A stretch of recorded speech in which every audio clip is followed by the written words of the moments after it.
Bonjour à tous. Alors sur cette chaîne, je vous ai déjà dit l'importance d'analyser votre pratique professionnelle, que ce soit bien sûr dans votre livret VAE ou pendant votre oral, en expliquant au moins trois choses, c'est-à-dire qu'est-ce que vous faites, comment vous le faites, pourquoi vous le faites.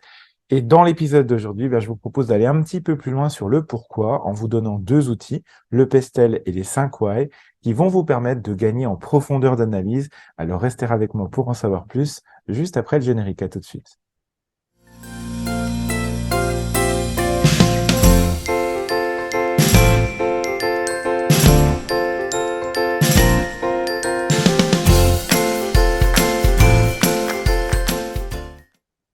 Bonjour à tous, heureux de vous retrouver pour ce nouvel épisode du Conseil VAE de la semaine. J'espère que vous allez bien.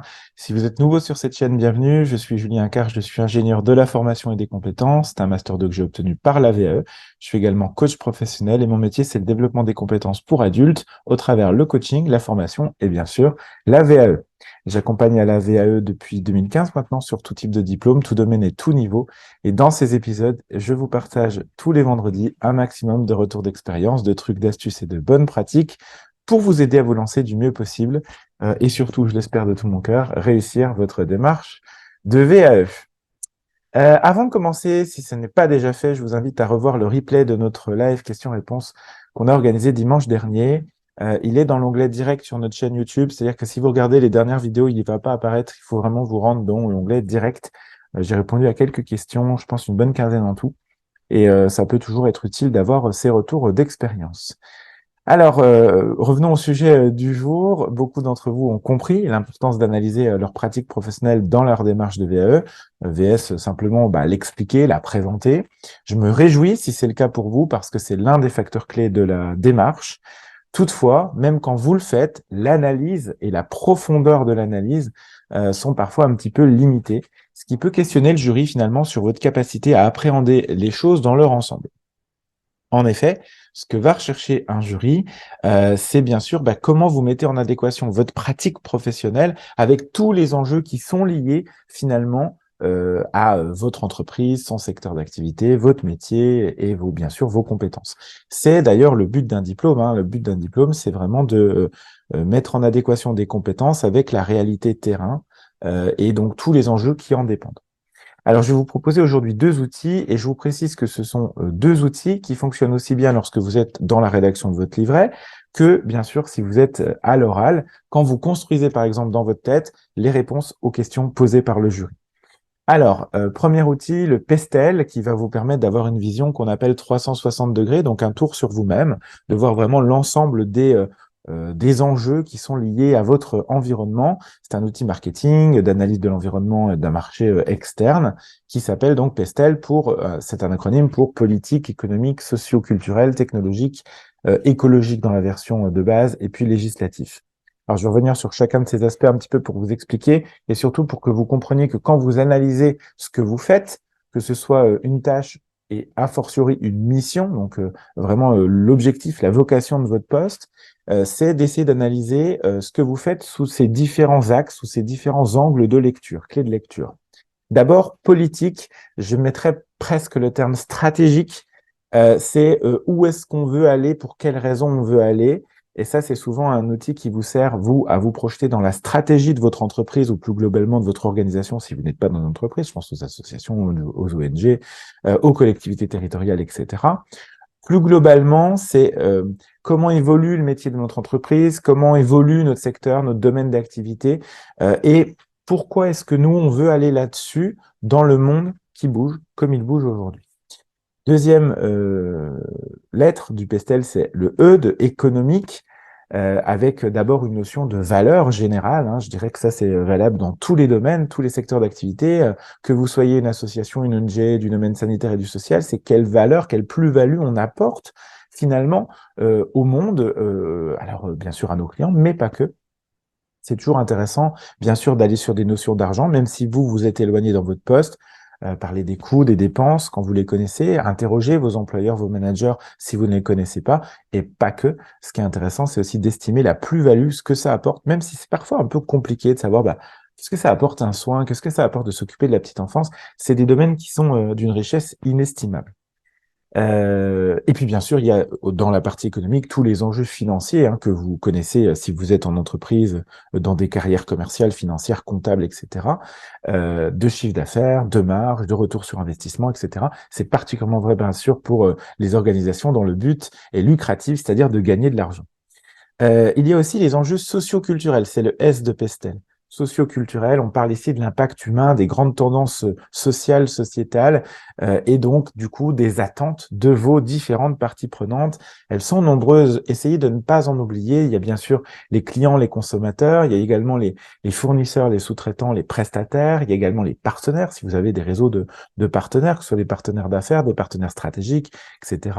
Il y a bien sûr la force vive de l'entreprise, les collaborateurs et les différentes organisations qui en dépendent, que ce soit les comités de direction, les comités exécutifs, les syndicats, voilà, tous les gens qui vont représenter finalement cette force vive. Les concurrents, évidemment, c'est intéressant d'avoir toujours un œil sur ces concurrents et ce qu'ils font. Les pouvoirs publics, parce que forcément, ils influent sur votre organisation. Et puis, pardon, je perds mon stylo. Et puis, globalement, la société civile, puisque elle a un impact. Je prends un exemple tout bête. Vous êtes dans une usine, vous êtes responsable de la qualité et de la sécurité de l'environnement. Dans une usine, vous avez des riverains, il va falloir y prêter attention. Donc, ils font partie de vos parties prenantes. Et ce qui et en l'occurrence, les attentes des parties prenantes ont beaucoup évolué ces dernières années, que ce soit des clients, des consommateurs, des fournisseurs, des partenaires, des salariés, des concurrents, des pouvoirs publics et de la société civile. Tout le monde a évolué dans ses attentes. On est sur des nouveaux paradigmes qu'il est intéressant d'analyser dans votre analyse. Et puis, petite astuce en plus, souvent ces acteurs qu'on cite, ces parties prenantes qu'on cite, ont des intérêts divergents.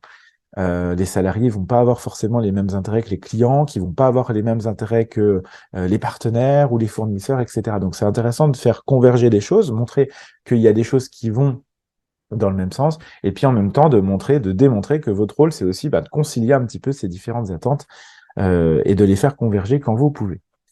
La lettre suivante dans le pestel, c'est le T de technique technologique.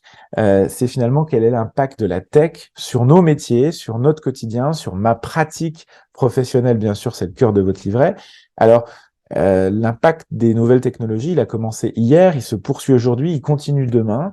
Comment les choses ont évolué, comment vous vous êtes adapté, comment les choses évoluent, comment vous vous adaptez et surtout comment vous anticipez les changements qui sont à venir. Là-dessus, vous pouvez parler bien sûr de digitalisation, vous pouvez parler d'ubérisation même aussi parce que les nouvelles technologies ont permis ça.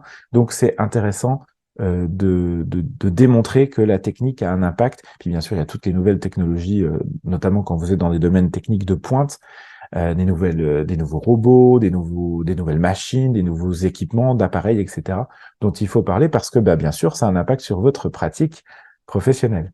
Le E de Pestel, c'est le E traditionnel d'environnemental. C'est le deuxième E. Le premier, c'est économique. Le deuxième, c'est environnemental.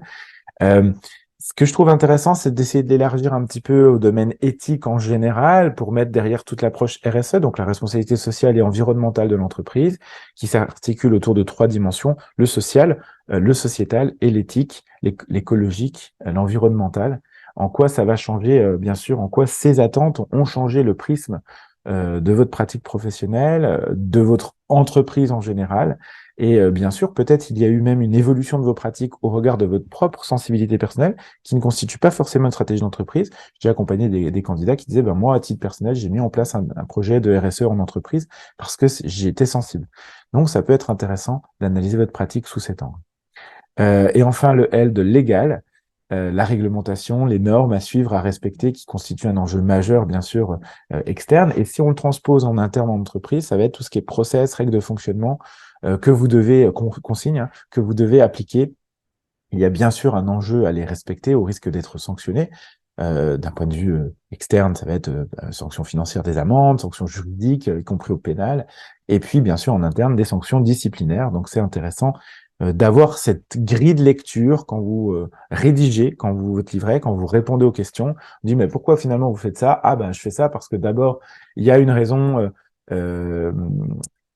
politique, stratégique, ça correspond à la stratégie de mon entreprise. Bien sûr, il y a une finalité économique parce qu'on doit gagner de l'argent d'entreprise et ça me permet de développer notre chiffre d'affaires, notre marge, mais aussi de prendre en compte les différentes attentes des parties prenantes. Et là-dessus, je pense particulièrement aux clients, aux consommateurs, mais pas que, les partenaires sont aussi impactés.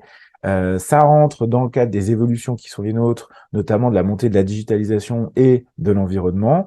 Et puis, bien sûr, ça répond à nos normes, nos règles, puisqu'on a une démarche qualité, on est ISO, je sais pas combien, et donc, ça répond à ce référentiel qualité. Vous voyez, et ça vous permet d'avoir une réponse qui est beaucoup plus globale à l'écrit ou à l'oral dans ce que vous dites. Donc, prenez du temps pour analyser en quoi votre activité, votre pratique pro vous permettent d'atteindre ces enjeux et en quoi elles vous rapprochent, bien sûr, de réussir dans toutes ces directions qui sont proposées. Deuxième outil, les 5 why, ça va vous permettre de creuser, d'approfondir vos analyses. Je vous propose, alors les 5 why, c'est évidemment anglais, why en anglais, c'est-à-dire pourquoi. Les 5 pourquoi, c'est un outil qui nous vient de la gestion de projet et plus particulièrement de la, excusez-moi, c'est le chat qui fait bouger l'ordinateur, qui nous vient plus globalement de la résolution de problèmes. L'objectif, c'est pas de vous contenter d'un seul pourquoi quand vous vous expliquez, quand vous justifiez votre pratique professionnelle, mais d'essayer de vous poser successivement 5 fois la question pourquoi, que vous pouvez remplacer pour quelles raisons, hein, ça fonctionne aussi, et ainsi vous allez remonter à ce qu'on appelle les causes profondes de ce que vous faites. Alors c'est important parce que vous allez voir que donner un seul pourquoi n'est pas faux ou mauvais. Hein. Je vais vous donner des exemples, donc vous allez voir que c'est pas faux ou mauvais. Je suis désolé. Hein. Alors lui, il se croit tout permis. Hein. C'est pas. Vous n'avez jamais vu l'autre, mais lui, vous le voyez. Vous allez le voir, je pense, à tous les épisodes. Allez, mon grand. Hop. Excusez-moi. Je reprends où j'en étais. Je disais, je vais vous donner des exemples et c'est important parce que vous allez voir que donner un seul pourquoi, c'est jamais faux, jamais mauvais. Hein. Ça donne des premiers éléments qui sont importants, mais lorsque vous allez approfondir ça, lorsque vous allez donner plusieurs éléments, ça va booster votre capacité d'analyse, de prise de hauteur et vous faire gagner en crédibilité et en image de marque auprès du jury. Et c'est quand même ce qu'on veut. Hein. On veut qu'ils vous sentent compétent ou professionnel pour vous diplômer derrière. Je vous rappelle au passage que c'est une des compétences les plus attendues. D'ailleurs, plus votre niveau de diplôme est élevé, plus cela est important. Donc, licence master, faites très attention à ça. Je vous montre deux exemples pour vous montrer l'intérêt de fonctionner avec le 5 why. Et vous allez voir que ça change tout. Sur un exemple, bac pro métier de la sécurité, donc on est sur, je raconte une histoire, j'ai mis n'importe quoi, c'est pour que vous compreniez. Hein. Suite à ma ronde préventive dans laquelle j'ai constaté qu'il y avait un obstacle qu'obstruait une issue de secours, que j'ai déplacé, je vais mettre à jour la main courante.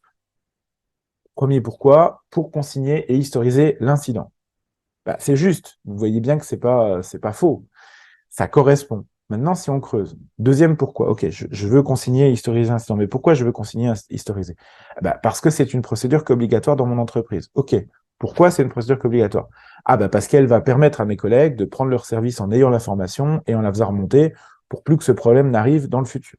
Ok, et pourquoi ça c'est important? Parce que ça contribue à la sécurité de nos salariés, de nos clients. Ok, mais pourquoi c'est important de faire ça? Parce que ça nous permet de respecter nos obligations légales. Et au final, j'ai transformé une phrase qui faisait 2 lignes, 3 lignes, en un paragraphe. Suite à ma ronde préventive dans laquelle j'ai constaté qu'un obstacle obstruait une issue de secours que j'ai déplacée, je mets à jour ma main courante pour consigner et historiser l'incident. C'est en effet une procédure obligatoire de mon entreprise qui permet à mes collègues de prendre leur service en ayant de l'information et en la faisant remonter pour ne plus que ce problème arrive dans le futur. Cela contribue à la sécurité de nos salariés et de nos clients et nous permet ainsi de respecter nos obligations légales. Vous avez vu que je transformais une toute petite phrase de rien du tout en un paragraphe qui démontre que vous intervenez sur différents enjeux. Il y a la procédure et les obligations légales, c'est la partie légale du PESTEL. Il y a permet à mes collègues de prendre leur service en ayant l'information, en faisant remonter pour ne plus que ce problème arrive. Bon, ça, c'est de l'organisation, c'est de la stratégie d'entreprise. Pareil pour sécurité des salariés, des clients, etc., etc. Vous voyez la logique, j'espère. Si c'est pas clair, petit-moi en commentaire et je réexpliquerai. Je vous donne un deuxième exemple sur une licence en management. C'est donc particulièrement encore plus important pour ce type de diplôme, je vous l'ai expliqué.